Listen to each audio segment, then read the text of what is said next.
MTV news Kannada ವಾಹಿನಿಗೆ ಸ್ವಾಗತ. 79ನೇ ಸ್ವಾತಂತ್ರ್ಯ ರಾಷ್ಟ್ರ ಧ್ವಜಾರೋಹಣ ನೆರವೇರಿಸಿದ ರೈತ ಸಂಘದ ರಾಜ್ಯ ಉಪಾಧ್ಯಕ್ಷ ಅಂದಪ್ಪ ಕೋಡೂರ.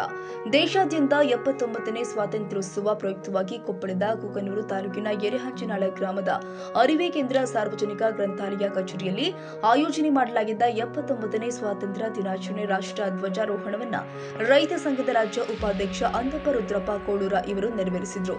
ಜೊತೆಗೆ 1ನೇ ಅಂಗನವಾಡಿ ಕೇಂದ್ರ ಕಚೇರಿಯಲ್ಲಿ ಆಯೋಜಿಸಲಾಗಿದ್ದ 79ನೇ ಸ್ವಾತಂತ್ರ್ಯ ದಿನಾಚರಣೆಯ ಹಿನ್ನೆಲೆ 2 ರಾಷ್ಟ್ರ ಧ್ವಜಾರೋಹಣವನ್ನು ರಾಜ್ಯ ಉಪಾಧ್ಯಕ್ಷ ಅಂದಪ್ಪ ಕೋಡೂರ ಇವರು ಅದ್ದೂರಿಯಾಗಿ ನೆರವೇರಿಸಲಾಗಿದೆ. 79ನೇ ಸ್ವಾತಂತ್ರ್ಯ ರಾಷ್ಟ್ರ ಧ್ವಜಾರೋಹಣದ ಅಧ್ಯಕ್ಷತೆಯನ್ನ ಗ್ರಂಥಪಾಲಕರು ಆದ ಭೀಮಪ್ಪ ಪೂಜಾರ್ ವಹಿಸಿಕೊಂಡರೆ, ಅಂಗನವಾಡಿ ಕಾರ್ಯಕರ್ತೆ ನಾಗರತ್ನ ಮುಕುಂಡಮಠ ಇವರು ತಮ್ಮ ಕಚೇರಿಯಲ್ಲಿ ಅಧ್ಯಕ್ಷತೆಯನ್ನ ವಹಿಸಿಕೊಂಡಿದ್ರು.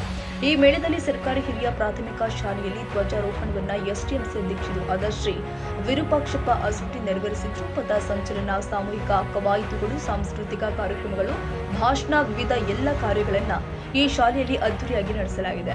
ಈ ಸಂದರ್ಭದಲ್ಲಿ ಗ್ರಾಮ ಪಂಚಾಯಿತಿ ಮಾಜಿ ಸದಸ್ಯರು ಆದ ಬಸವರಾಜ್ ಪುಣೇದ, ಪ್ರಕಾಶ್ ಕಟ್ಟಿಕೋಣೂರ, ರೈತ ಪದಾಧಿಕಾರಿಗಳು ಆದ ಗ್ರಾಮ ಘಟಕ ಮಹಿಳೆ ಅಧ್ಯಕ್ಷೆ ಸಾವಿತ್ರಿ ದಗ್ಗಿಮನಿ, ಮುಖ್ಯೋಪಾಧ್ಯಾಯರು ಅಂಜನಪ್ಪ ಹಾಗೂ ಶರಣಪ್ಪ ಸಾದರ, ಗ್ರಾಮ ಪಂಚಾಯಿತಿ ಸದಸ್ಯರು ಹಾಗೂ ಊರಿನ ಗಣ್ಯ ವ್ಯಕ್ತಿಗಳು, ಎಲ್ಲ ಶಾಲೆಗಳ ಎಸ್ಟಿಎಂಸಿ ಸದಸ್ಯರು ಮತ್ತು ಗ್ರಾಮದ ಗುರು ಹಿರಿಯರು, ಪ್ರಮುಖ ಮುಖಂಡರು, ಕರ್ನಾಟಕ ಸಂಸ್ಕೃತಿ ವಿದ್ಯಾಪೀಠದ ಪ್ರೌಢಶಾಲೆ ಶಾಲೆಯ ಮಕ್ಕಳು, ಶಿಕ್ಷಕರು, ಎಲ್ಲ ಶಾಲೆಗಳ ಸಿಬ್ಬಂದಿ ವರ್ಗದವರು, ಶಾಲಾ ಮಕ್ಕಳು ಈ ಕಾರ್ಯಕ್ರಮ ನಿರೂಪಿಸಿದ ಸತೀಶ್ ಕುಮಾರ್, ಚೆನ್ನಪ್ಪ ಗೌಡರು, ಶ್ರೀನಿವಾಸ ತಟ್ಟಿ ವಂದಿಸಿದ್ರು. ಈ ವೇಳೆ ಮತ್ತಿತರರು ಉಪಸ್ಥಿತರಿದ್ದರು. ತಾಜಾ ಸುದ್ದಿಗಾಗಿ ಎಂಟಿವಿ ನ್ಯೂಸ್ 24x7ಗೆ ಸಬ್ಸ್ಕ್ರೈಬ್ ಮಾಡಿ ಮತ್ತು ಬೆಲ್ ಐಕಾನ್ ಅನ್ನು ಒತ್ತಿ. ತಪ್ಪದೇ ಲಿಂಕ್ ಶೇರ್ ಮಾಡಿ.